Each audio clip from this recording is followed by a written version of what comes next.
Hey, this is Mark Miller from MotoGeo, and I'm here today to check out Yamaha's new MT-10 SP.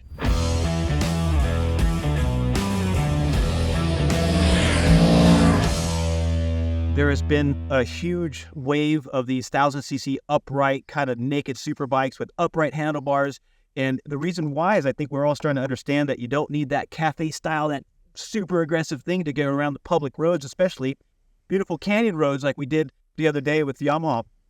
One of the cool things about having this kind of seating position is you have more visibility, more leverage. You actually can absorb some of the bumps, and I believe you can go a lot quicker on this type of bike than you can with a full-fledged cafe racer. What they've done with this now, with this upgraded electronics based on the R1M, it's based on the world's superbike stuff. I mean, this has got all the bells and whistles that you could ever want. It's got the 6-axis IMU. It's got the lift control and the slide control, and it's got the ABS with lean angle. It's got everything that, the top-of-the-line kit is going to have, but it's the high quality also and the reliability of the Japanese manufacturer like Yamaha.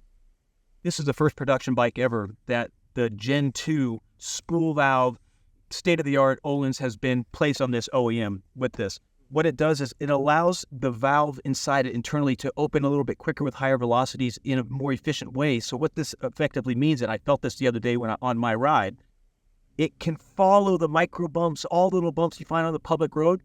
It's nailing it. It tracks so nicely because of that brand new expensive thing. And what's cool is you can adjust it on the fly. You don't have to crack your knuckles and get greasy or get the tools out. This is stuff you can do with your fingertips. New Brembo master cylinder and steel braided lines. The calipers are actually made by a company in Japan that's owned by Toyota. It's Advic. It's a little bit different. It's not Brembo, not Takiko, but it definitely holds its own. But I'll just be completely honest. It's got that Japanese super stock feel to it. Anyone who rides a lot of these bikes and have been ridden for some years, you know what I'm talking about. It's got a stiff lever, doesn't have massive power, doesn't have massive feel like the really expensive top shelf Brembo stuff. It also has the lean angle now for this model, first year that it has added lean angle and wheel speed, and it's a Bosch unit, and it's a lot lighter than the last one. It's not Continental stuff. I found the Bosch units to be the most highest performing in all the bikes that I ride. The brakes are good enough. Let me just say, it's top shelf stuff. We got zero fade over the day. We were riding the heck out of it for hours and never had any problems. It does have a lot of feel. You got a lot of front end trail braking without any drama. The only difference is it just doesn't have that squishy feel that the European stuff exclusively has. So another thing that the SP's got that the regular MT doesn't is they've added this lower cowling, this lower fairing that actually is functional as well. It brings a little bit more cool air into the oil coolers. So that's something that's kind of cool. It also looks nice. Speaking of looks, I like the way the bike looks. I like the colors. I don't necessarily need a bright orange or a bright red street bike. The way I ride, I don't need to draw attention to myself. So something like this, it's based on the R1M. It's got the glossy black. They've got the highest quality clear coat and all that kind of stuff. Also, little touches nice is this aluminum swing arm is the same that you can find on the R1. It's got the spun aluminum clear coat on it. It comes standard with a small windscreen on the front, which is kind of nice. It's got sort of that buggy front end that everybody's doing. The lights, the LED front headlights are separate. One's bright, one is standard. Sometimes you kind of want the look or even the functionality of the two on full time, but I can see there being a benefit to having a one full-time functional light that just works for the daylight stuff. When you want to hit those brights, you have something that it can really just have its own, purpose. Brand new 4.3-inch TFT display. It's based on the R1M, and it is completely legible. It's completely easy to navigate. The menu's on the right hand and the clicker's on the left. You've got cruise control at the ready. There's also a new function this year. You can actually set that thing to not allow the bike to go over 45 miles or say 50 miles an hour. So you don't sort of drift off with your 1000cc, 140 horsepower, naked super bike and let yourself creep up slowly into 65 miles an hour, then you get popped by the radar. So it's kind of a nice function. It's something that you could actually use in the real world. Another thing it comes with that you can use in the real world is a cigarette lighter output.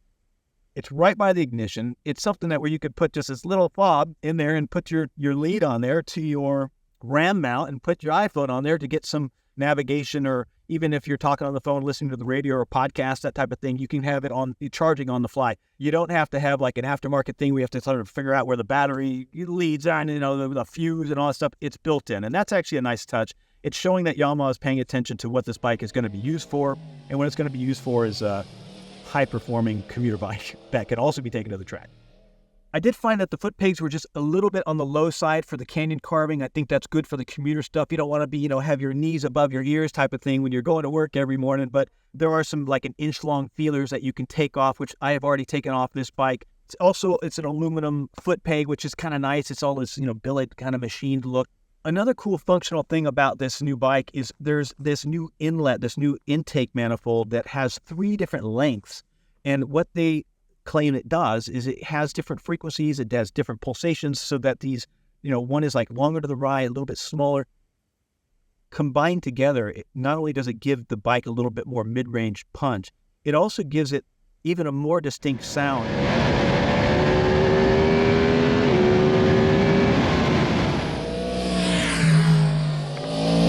They've put these audible grills on top of the airbox to let the rider hear some of that intake noise just for the fun of it. It's literally because Yamaha's proud of this cross-plane engine note, which everybody digs. Matter of fact, most people might vote it as the coolest sounding configuration out there. It sounds like a MotoGP bike. It's got this awesome exhaust note, but it also has these little grills on the front that allow the rider to hear his baby, the bike he chose, the one that's going to take on the world against all the other nakeds. This one's in his garage, and the owner's going to be proud of the sound that it makes. The mid-range on this bike has been increased. They've taken off some of the top.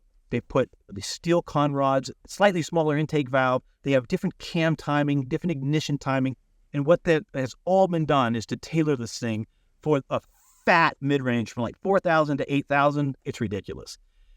Outside of that, what's also cool about having this type of firing order is you have usable power down low, and it has this huge overrev that you just don't get with, like, let's say the twin. So you get the acceleration down low from a twin, and you also get sort of that high whining, oh yeah, baby, we're banging gears.